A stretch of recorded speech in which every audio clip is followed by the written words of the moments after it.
ജാറുസ്സാലിഹ്, സ്വാലിഹായ ഒരു അയൽവാസി അഥവാ ഒരു നല്ല അയൽവാസി നിങ്ങൾക്ക് ഉണ്ടായിരിക്കണം. അപ്പോൾ നമ്മൾ വീട് വെക്കുമ്പോൾ നമുക്ക് മനസ്സമാധാനമുണ്ടാകുന്ന, ശാന്തി ഉണ്ടാകുന്ന, കാരണം വീട് എന്ന് പറഞ്ഞാൽ സമാധാനത്തിൽ കഴിയേണ്ട ഒരു സ്ഥലമാണല്ലോ. എന്നിരിക്കെ എല്ലാ നിലക്കും അതിക്രമങ്ങളും തോന്നിവാസങ്ങളും നിറഞ്ഞ ഒരു സ്ഥലത്ത് വീട് വെച്ചാൽ അത് തീർച്ചയായും നമുക്ക് ബുദ്ധിമുട്ടുണ്ടാക്കും.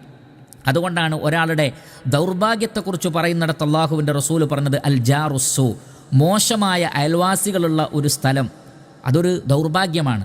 അതുകൊണ്ട് വീട് വെക്കുമ്പോൾ നല്ല മനുഷ്യന്മാരുള്ള, നല്ല ആളുകളുള്ള സ്ഥലങ്ങളിൽ വീട് വെക്കുവാൻ ശ്രദ്ധിക്കേണ്ടതാണ്.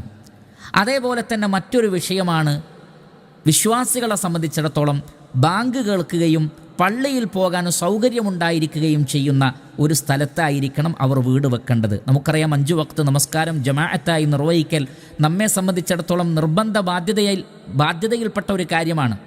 മാത്രമല്ല